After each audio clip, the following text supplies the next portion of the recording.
துலாம் ராசி. அன்பு சொந்தங்கள் அனைவருக்கும் வணக்கம். எல்லாம் எப்படிங்க இருக்கீங்க? வளமாகவும், நலமாகவும் வாழணும்னு சொல்லி இந்த வீடியோ பதிவ நான் தொடங்குறேங்க. துலாம் ராசி. பொதுவா இவங்களுக்குன்னு ஆசைகள் கிடையாது. இவங்களுக்குன்னு ஆசைகள் கிடையாது. ஆனா இவங்களுக்கு இருக்கக்கூடிய ஆசைகள் என்ன தெரியுமா? தன்னை சார்ந்தவர்கள் எல்லாருமே நல்லா இருக்கணும். அவங்களுக்கு எல்லாமே கிடைக்கணும். அவங்க எல்லாரும் சந்தோஷமா இருந்தா தான் இவங்களுக்கு நிம்மதி. அப்பதான் இவங்களுக்கு தூக்கமே வரும். இப்படிப்பட்ட குணாதிசயம் கொண்ட துலாம் ராசிக்கு. சொல்லப்போனா அந்த கடல் கடந்து வெளிநாட்டுக்கு போயிட்டு, ஏதாவது ஒரு கூலி வேலை செய்தாவது, குடும்பத்த கௌரவமா வச்சுக்கணும். குடும்பத்துல இருக்கிறவங்க எல்லாரையும் சந்தோஷமா பார்த்துக்கணுங்கிறதுல துலாம் ராசிக்காரர்கள் தான் அதிகமா இருப்பாங்க. ஆனா இவங்க எங்க இருந்தாலும் சரிங்க, என்ன வேலை பார்த்தாலும் சரி, உயர்வான நிலையில இருந்தாலும் சரி, ஒண்ணுமே இல்லாம இருந்தாலும் சரி, உண்மையா இருப்பாங்க. உண்மை மட்டும் தான் நம்மள என்னைக்கும் காப்பாத்துங்கிறதுல உறுதியா இருக்கக்கூடியவங்க. தலைப்பு பார்த்திருப்பீங்க. மார்ச் 31 முடியறதுக்குள்ள துலாம் ராசிகளுடைய 8 பெரும் பிரச்சனைகள் முடிவுக்கு வரப்போகுது. 100% ரகசிய பதிவுன்னே சொல்லலாங்க. எல்லாமே மாறப்போகுது. அது என்ன மாரி ரகசியம்? அதாவது உங்கள பத்தின சில சூட்சமங்களும், இந்த பிரச்சனைகள சரியாகறதுக்கு நீங்க என்னென்ன செய்யணுங்கிறதும் ரகசியம் தானே. அதாவது உங்களுக்கு தெரியாத விஷயங்கள தெரிஞ்சுக்க போறீங்க. சரிங்களா? ஸோ அது என்ன ஏதுங்கிறத தெளிவா பார்க்கறதுக்கு முன்னாடி, துலாம் ராசிக்காரங்களே, அபிராமி அம்பிகையை வணங்கி இந்த வீடியோ பதிவு தொடங்கணும். இப்ப துலாம் ராசிகளுக்கு சகல சௌபாக்கியமும் கிடைக்கணும் இல்லையா? ஸோ உங்களால முடிஞ்சதுனாக்க, இந்த மந்திரத்த திரும்பி சொல்ல முடிஞ்சா சொல்லுங்க. இல்லன்னா, நான் சொல்றேன். சொல்றப்ப நீ இத காதுல கேட்கிறப்ப, அந்த அபிராமி அம்பிகை கிட்ட மனசார வேண்டுங்க. அபிராமி தாயே! எனக்கு சகல சௌபாக்கியத்தையும் கொடுத்து, என் வாழ்க்கைய சீர் செய்யுங்க அப்படின்னு வேண்டிக்கோங்க. புரியுதுங்களா? தனம் தரும், கல்வி தரும், ஒரு நாளும் தளர்வறியா மனம் தரும். தெய்வ வடிவம் தரும், நெஞ்சில் வஞ்சமில்லா இனம் தரும். நல்லன எல்லாம் தரும் அன்பர் என்பவர்க்கே கணம் தரும் பூங்குழலால் அபிராமி கடைக்கண்களே. புரிஞ்சுதுங்களா? இதை எடுத்து நமக்கு நெறைய விஷயங்கள் புரியவே மாட்டேங்குது. ஒரு சில விஷயங்கள்லாம் வந்து பார்த்தீங்கன்னாக்கா, கண்கட்டி வித்த மாரி இருக்குன்னு சொல்றவங்களுக்கு, இந்த மந்திரம் ஒரு மாற்றத்தை கொடுக்கும். சித்தியும் சித்தி தரும் தெய்வமுமாகத் திகழும் பராசக்தியும் சக்தி தாளைக்கும் சிவமும் தவம் முயல்வார். முத்தியும் முத்திக்கு வித்தும் வித்தாகி முளைத்தெழுந்த புத்தியும் புத்தியின் உள்ளே புறக்கும் புரைத்தையன்றே. அம்மா, நீ என்னென்னமோ சொல்ற, எனக்கு ஒண்ணும் புரியல. சரி, எங்களுக்காக நீ வேண்டிக்கோயேன். கண்டிப்பா. துலாம் ராசியோட வாழ்க்கை நிலையில இருக்கக்கூடிய எல்லா கஷ்டங்களும், கவலைகளும் மறைந்து, அவங்க மனசு போலவே அவங்களுடைய வாழ்க்கை நிலையை உயர்த்தி கொடுங்க அபிராமி தாயே. எல்லாம் ஓகேம்மா. எனக்கு இதெல்லாம் சொல்லத் தெரியாது. எனக்கு எதுவும் தெரியல. நான் இப்ப என்ன பண்ணட்டும் அப்டின்னா, ஓம் அபிராமி அம்பிகையே போற்றி போற்றி. இத மட்டும் சொல்லுங்க. ஏன்னா, தெய்வத்திற்கான மந்திரத்த விட, தெய்வத்துடைய நாமங்களே மந்திரம் தான். என்னம்மா எங்களுக்கு அபிராமி தாயவே ரெக்கமெண்ட் பண்ற அப்படின்னு கேட்டீங்கன்னா, ஆமாங்க. துலாம் ராசிகர்கள பொறுத்தவரைக்கும் அடுத்தடுத்து வரக்கூடிய நாட்கள்ல உங்களுக்கு ஒரு மாற்றம் வேணும், நல்ல முன்னேற்றம் வேணும், லாபம் வேணும், நிம்மதி வேணும்னு நினைக்கிறீங்களா? அபிராமி அம்பிகையை வழிபாடு செய்ய சகல சௌபாகியங்களும் உங்கள தேடி வரும். அதற்காக தான் அபிராமி அம்பிகையை வழிபாடு செய்யுங்கன்னு சொன்னேன். உங்களால முடிஞ்சதுனாக்க, அருகில் இருக்கக்கூடிய ஏதாவது அபிராமி அம்பிகையுடைய ஆலயத்துக்கு போயிட்டு வழிபாடு செஞ்சுட்டு வாங்க வெள்ளிக்கிழமையில. அப்படி இல்லங்கிறவங்க, அபிராமி அம்பிகையுடைய படத்த வீட்ல வாங்கி வச்சு, வெள்ளிக்கிழமையில அந்த தெய்வத்திற்கு மல்லிகை மலர்களால அலங்காரம் பண்ணி, தீபம் ஏற்றி வழிபாடு செய்யுங்க. நல்ல மாற்றத்தை உங்களுக்கு அருளிடுவார்.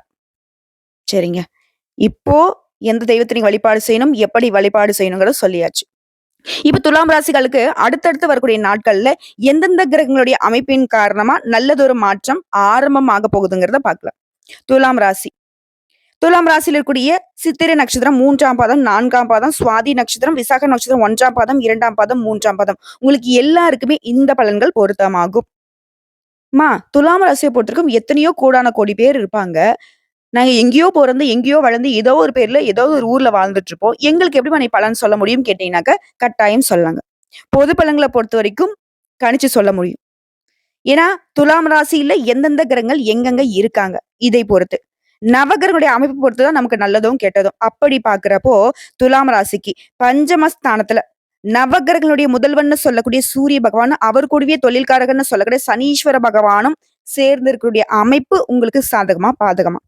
அடுத்த ரண, ருண, ரோகஸ்தானத்த பொறுத்தவரைக்கும் புதன் பகவான், அவர் கூடவே உச்சபட்ச வாழ்க்கை தரக்கூடிய சுக்கிர பகவான், ரொம்ப மோசமான கிரகம்னு அடையாளப்படுத்தக்கூடிய ராகு பகவான். இவங்க 3 பேரோட கூட்டணி உங்களுக்கு சாதகமா, பாதகமா?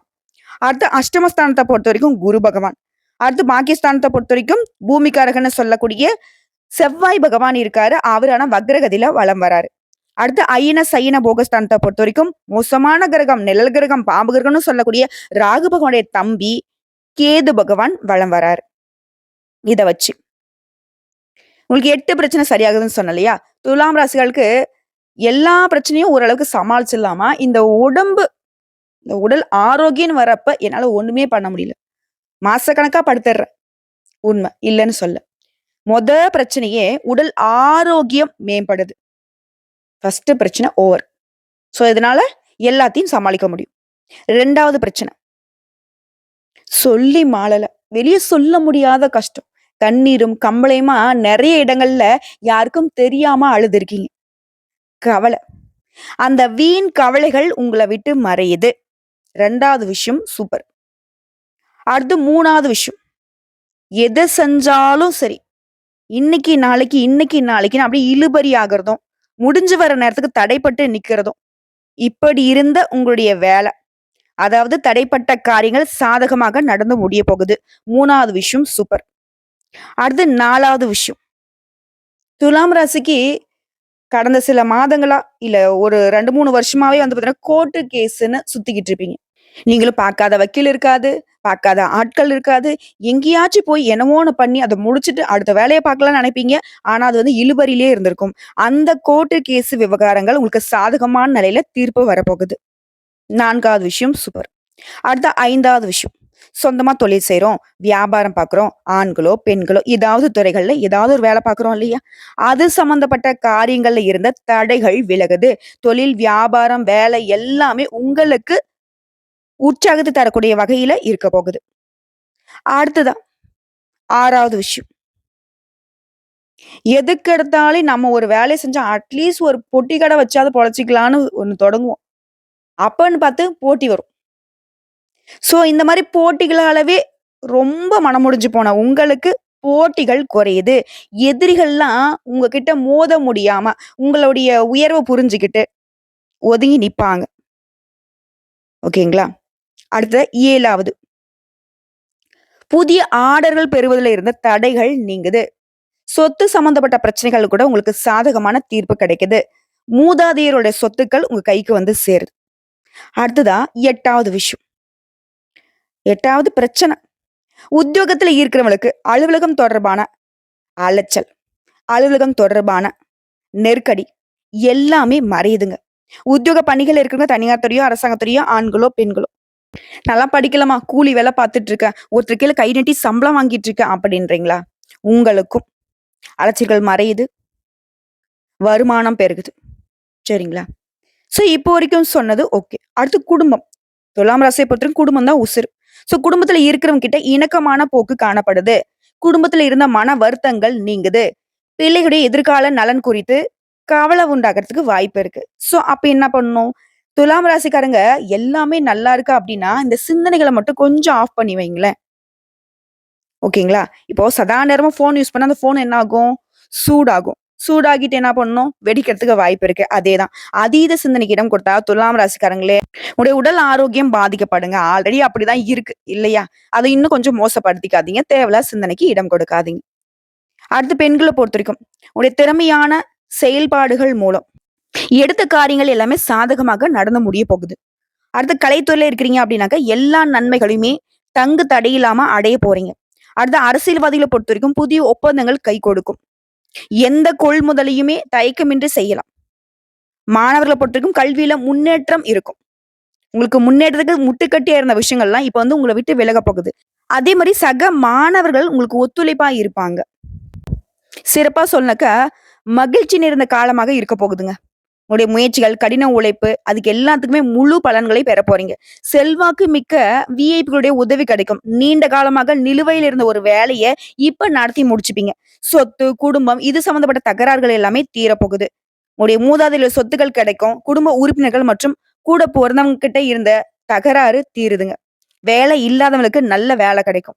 அதே மாரி வேலை பார்த்துட்டு இருக்கீங்க அப்படின்னாக்கா, உங்களுடைய நிதி நிலைமையில முன்னேற்றம் உண்டு. அதாங்க சம்பள உயர்வு கிடைக்கிறது, பதவி உயர்வு கிடைக்கிறது. அது மாரி திருமண வாழ்க்கைய பொறுத்தவரைக்கும் மகிழ்ச்சிகரமானதாக இருக்க போகுது. திருமணத்துக்கு வரன் பார்த்துட்டு இருக்கமா, ரொம்ப நாளா ஆச்சு. தடப்பட்டுக்கிட்டே வருதுன்றீங்களா? திருமணம் கைகூடி வரும். அதே மாரி குழந்தை பாக்கியத்துக்காக ஏங்கக்கூடிய அன்பர்களுக்கும் குழந்தை பாக்கியத்துக்கான வாய்ப்பு இருக்கு. இத தாண்டி இன்னும் விரிவா பேசலாமா?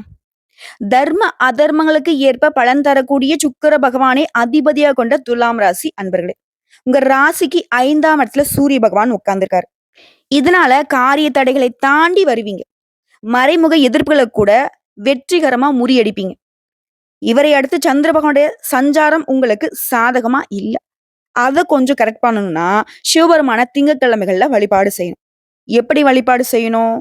சிவபெருமானுக்கும், நந்தி தேவருக்கும் மாலையிட்டு வழிபாடு செய்யணும். சிவபெருமானுக்கு வில்வ மாலையும், நந்தி தேவருக்கு அருகம்புல் மாலையும் சாற்றி வழிபாடு செய்ய, இந்த சந்திர பகவானுடைய சஞ்சாரம் உங்களுக்கு சாதகமாக மாறும். அடுத்து செவ்வாய் பகவான். செவ்வாய் பகவான பொறுத்தவரைக்கும் உங்க ராசிக்கு 9ஆம் இடத்துல இருக்காரு. இவர பொறுத்தவரைக்கும் நம்மகிட்ட ஒரு கைப்பிடி மண் இருக்குனாலும் இவருடைய அனுகிரகம் தேவை. இவரால நண்பர்களும் விரோதியா மாறதுக்கு வாய்ப்பு இருக்கு. தேவையில்லாத பொருள் செலவுகள், அலைச்சல்கள் உருவாக்குறதுக்கும் வாய்ப்பு இருக்கு. வியாபாரத்திலயும் இவர் வந்துட்டு பாதிப்பை ஏற்படுத்துறதுக்கு வாய்ப்பு இருக்கு. சோ இவர சரி கட்டணும்னா என்ன பண்ணணும்? ஒவ்வொரு செவ்வாய்க்கிழமையும் செவ்வரளி மாலையிட்டு முருகப்பெருமானை வழிபாடு செய்ய, குறிப்பா 6 தீபங்கள் ஏற்றி அந்த ஆறுமுகனை வழிபாடு செய்ய உங்களுக்கு ஏறுமுகம் தாங்க. அடுத்ததா புதன் பகவான். உங்க ஜாதகத்துல 6ஆம் வீட்ல உட்கார்ந்திருக்காரு. இப்போ இவரால உறவுக்காரங்கிட்ட ஆதரவு ஓரளவுக்கு தான் இருக்கும். இப்ப என்ன பண்ணணும்? உறவுக்காரங்கிட்ட பழக்கவழக்கத்திலயும் சரி, உறவுக்காரனுடைய வருகையின் போதும் சரி, கொஞ்சம் கவனமா இருக்கணும். ஏன்னா, அவர்களுடைய செயல்பாடு நமக்கு ஏமாற்றத்தையும், பொருள் இழப்பையும் ஏற்படுறதுக்கு வாய்ப்பு இருக்கு. சோ புதன் பகவான சரி செய்யணும்னா என்ன பண்ணணும்? பெருமாள வழிபாடு செய்யணும். துளசி மாலையிட்டு ஒவ்வொரு புதன்கிழமையும் பெருமாளுக்கு வழிபாடு முடிச்சுட்டு, அங்க குடுக்கக்கூடிய துளசி தீர்த்தத்த அருந்தணும். வீடு முழுக்க அந்த தீர்த்தத்த தெளிச்சு விடுங்க. அடுத்து குரு பகவான். உங்க ராசிக்கு 8ஆம் வீட்ல இருக்காரு. மனக்கவலைக்கு மருந்து தேடுறவங்க, தொழில் காரணமா குடும்பத்த விட்டு பிரிந்து சென்றவங்க, திரும்பவும் இவரால சரியாக போகுது. அடுத்து சுக்கிர பகவான பொறுத்தவரைக்கும் 6ஆம் வீட்ல இருக்காரு. இவர் என்ன பண்றாரு? உங்களுடைய ராசிக்கு அதிபதி இல்லையா? வெளி வட்டாரத்துல செல்வாக்க அதிகரிச்சு குடுக்குறாரு. வெளிநாட்டுல இருந்து நல்ல செய்திகள் கிடைக்கும். அடுத்து சனீஸ்வர பகவான். உங்க ராசிக்கு 5ஆம் வீட்ல இருக்காரு. ஆன்லைன் சூதாட்டத்துல ஈடுபடாதீங்க. இவரால வந்து பாத்தீங்கன்னா, மகிழ்ச்சியும் இருக்கும், வருத்தமும் இருக்கும். சோ சனீஸ்வர பகவான சரி கட்டணும்னாக்கா, கட்டாயம் இவர நீங்க வழிபாடு செஞ்சு தான் ஆகணும். ஒவ்வொரு சனிக்கிழமையும் நல்லெண்ணெய் தீபம் ஏற்றி வழிபாடு செய்யணும். அடுத்து ராகு பகவான். சனி பகவான் கொஞ்சம் அப்படி இப்படினாக்க, இவர் வந்து 6ஆம் வீட்ல இருக்கிறதுங்கிறது, பிள்ளைகள் பத்தின கவலைய அதிகரிச்சு வைக்கிறாரு. இவரை தொடர்ந்து இவரோட தம்பி கேது பகவான் 1ஆம் இடத்துல இருக்காரு. மேல் அதிகாரிகள அனுசரிச்சு நடந்துக்கோங்க. சின்ன சின்ன விபத்துகள் ஏற்படுறதுக்கு வாய்ப்பு இருக்கு. குடும்பத்திலயும் சண்டை சச்சரவுகளை இவங்க வந்து உருவாக்கி குடுப்பாங்க. சோ இந்த ராகுவும், கேதுவும் இவங்களுடைய அமைப்ப நமக்கு சாதகமா மாத்தணும்னா, வியாழக்கிழமைகள் தோறும் துர்க்கை அம்மனுக்கு தீபம் ஏற்றி வழிபாடு செய்ய, இவங்கள சரி கட்டிடலாம். சோ எல்லாமே உங்களுக்கு சாதகம் தாங்க. பயமே வேணாம். அதாவது உங்களுடைய ராசிக்கு அதிபதியும், சூரிய பகவானும், குரு பகவானும் உங்களுக்கு சாதகமா நிக்கிறாங்க. ஏன் சொல்லப்போனா சனீஸ்வர பகவானே உங்களுக்கு எந்த ஒரு பாதகத்தையும் ஏற்படுத்தக் கூடாதுன்றதுல உறுதியா இருக்காரு. சோ பயம் வேணாம். சகல விதங்கள்லயும் உங்களுக்கு சௌபாகியம் கட்டாயம் உண்டு. சோ இப்ப வரைக்கும் பார்த்தது பொது பலன்களா? இப்ப நம்ம நட்சத்திர பலன்கள பார்த்தோம்னாக்க, இன்னும் கொஞ்சம் கூடுதல் சந்தோஷம் கிடைக்குங்க. சித்திரை நட்சத்திரம் 3ஆம் பாதம், 4ஆம் பாதம். செவ்வாய் பகவானால உங்களுடைய எண்ணங்கள் எல்லாமே ஈடேற போகுது. உங்களுடைய திறமைகள் உங்க வேலையில வெளிப்பட போகுது. தடைப்பட்ட வேலை இப்ப கடகடன்னு நடக்கும். வியாபாரம் பார்க்குறீங்களா? முன்னேற்றம் அடைவீங்க. குடும்பத்துல மகிழ்ச்சி அதிகரிக்கும். வருமானம் திருப்தியை கொடுக்கும். அடுத்து சுவாதி நட்சத்திரம். ராகுவினால திறமைகள் அதிகமாகும். உடல் நிலையில இருந்த பாதிப்புகள் விலகுது. வியாபாரம், தொழில இருந்த போட்டிகளும் விலகுது. உத்தியோக பணிகளை பொறுத்தவரைக்கும் உத்தியோகத்துல இருந்த பிரச்சனைகளுக்கு முடிவு வருதுங்க. கோர்ட்டு கேஸ் வழக்குகளும் உங்களுக்கு சாதகமா முடிஞ்சு வருது. அடுத்து விசாக நட்சத்திரம் 1ஆம் பாதம், 2ஆம் பாதம், 3ஆம் பாதம். குருவினுடைய பார்வையினால வியாபாரத்துல வருமானம் அதிகமாகுதுங்க. குடும்பத்தில் இருக்கக்கூடிய நெருக்கடிகளும் விலகுது. உங்களுடைய எதிர்பார்ப்புகள் பூர்த்தியாகுது. சொல்லப்போனா உங்களுடைய முயற்சிகள் கூட வெற்றியாக மாறுதுங்க. உங்கள பொறுத்தவரைக்கும் வெள்ளிக்கிழமைகள்ல மட்டும் கவனமா செயல்படுவது நல்லது. அது நம்ம பர்ட்டிகுலரா வெள்ளிக்கிழமை அப்படின்னா, துலாம் ராசிகளுடைய கிரக நிலையை வச்சுதாங்க சொல்றோம். ஸோ இந்த நாட்கள்ல தான் நான் அபிராமி அம்பிகை வழிபாடு செய்ய சொல்லி உங்களுக்கு ரெக்கமெண்ட் பண்ண விஷயம். சரிங்களா? ஸோ இப்போ வரைக்கும் பார்த்த பொது பலன்கள், நட்சத்திர பலன்கள பார்த்திருக்கோம். இதுவே உங்களுக்கு ஒரு தெளிவை ஏற்படுத்தியிருக்கும். இப்போ நான் திரும்பவும் சொல்றேங்க, லிஸ்ட் போட்ட மாரி சாதகம் என்ன, பாதகம் என்ன அப்டின்ட்டு. சாதகமான விஷயம் அப்படிங்கிறது, அதிர்ஷ்டங்களை தரக்கூடிய வலிமையான ராகு பகவான் 6ஆம் இடத்துல இருக்கிறது.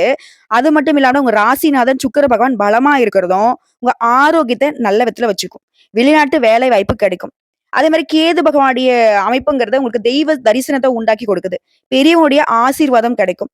அதே மாரி குரு பகவான பொறுத்தவரைக்கும் உங்க வருமானத்த குறிக்கக்கூடிய அமைப்புல உட்கார்ந்திருக்காரு. இதன் காரணமா வருமானம் பெருகுங்க. பெருசா எதுக்கும் ஆசைப்படாதீங்க. இருக்கிறத வச்சு சமாளிச்சுக்கலாம். எல்லா வகையிலுமே உங்களுக்கு வெற்றி உண்டு. இதுவே கவனமா இருக்கக்கூடிய இடம்னு பார்த்தோம்னாக்கா, பிள்ளைகள் விஷயத்துல கவனம் தேவைங்க. அதே மாரி பெண்களால அவப்பெயர் வரதுக்கு வாய்ப்பு இருக்கு. இதுவே ஆண்களா இருக்கீங்க அப்படின்னாக்க, பெண்களாலயும் பெண்களா இருக்கீங்க அப்படின்னாக்கா, ஆண்கள் கிட்டயும் கொஞ்சம் பழக்கவழக்கங்கள்ல கவனம் தேவை.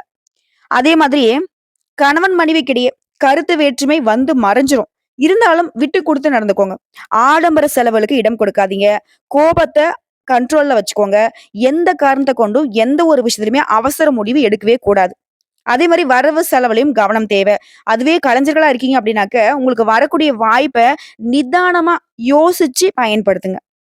எல்லாத்த விட ஒரு முக்கியமான விஷயம். துலாம் ராசிக்காரர்கள் இனி வரக்கூடிய நாட்கள்ல யாரையுமே நம்பவே கூடாது. கூட பொறந்தவங்க, தெரிஞ்சவங்க, சொந்தக்காரங்க, அவங்க, இவங்க, அவங்களுக்கு தெரியும், இவங்களுக்கு தெரியும். இதுக்கெல்லாம் இடமே குடுக்காதீங்க. தயவு செஞ்சு யாராக இருந்தாலும் சரிங்க, அவர்கள் மீது கொஞ்சம் எச்சரிக்கை வச்சுக்கோங்க. இப்போ உங்களுக்கான முதல் பரிகாரம். அடிக்கடி உங்களுக்கு பிடிச்ச கோயிலுக்கு போயிட்டு வாங்க. கட்டாயமா செவ்வாய், வெள்ளிக்கிழமைகள்ல ஏதாவது ஒரு அம்மன் ஆலயத்துக்கு போயிட்டு வர்றது ரொம்ப முக்கியங்க. அதே மாரி கோமாதாவுக்கு உணவு குடுக்குறதும் உங்களுக்கு புண்ணியத்தை சேர்க்குங்க. கோமாதாவுக்கு நீங்க உணவு குடுக்கறதுனால, கோடான கோடி தேவர்களுக்கும் உணவளித்த புண்ணியம் உங்கள வந்து சேரும். 2வது பரிகாரங்க. காளி தேவியை வழிபாடு செய்ய துலாம் ராசிகளுடைய வாழ்க்கையில நன்மை உண்டாகும். அடுத்த 3வது பரிகாரம். ஸ்ரீ மகாலட்சுமி தாயாரை அனுதினமும் வழிபாடு செய்ய கடன் பிரச்சனை தீரும், குடும்பத்தில் நிம்மதி உண்டாகும், நிலைத்த செல்வம் செல்வாக்க அருளிடுவாங்க. ஸோ இப்போ வரைக்கும் பார்த்த பொது பலன்களும் சரி, நட்சத்திர பலன்களும் சரி, பரிகாரமும் சரி. அடுத்தடுத்து வரக்கூடிய நாட்கள்ல துலாம் ராசிகளுடைய வாழ்க்கையில நிறைய மாற்றங்களும், முன்னேற்றங்களும், அதிர்ஷ்டங்களும் வரப்போகுது. வரக்கூடிய வாய்ப்பை கரெக்டா பயன்படுத்துங்க. அதே மாரி எந்தெந்த விஷயங்கள் நீங்க செய்யணும், எந்தெந்த விஷயங்கள தவிர்க்கணும்ங்கிறதும் நம்ம தெளிவா பார்த்திருக்கோம். நல்லதே நடக்குங்க. வாழ்த்துக்கள். கட்டாயம் இந்த மார்ச் 31க்குள்ள உங்களுக்கு வாழ்க்கையில பெரும் நெருக்கடியா இருக்கக்கூடிய எல்லா பிரச்சனைகளுமே உங்கள விட்டு விலகப் போகுது.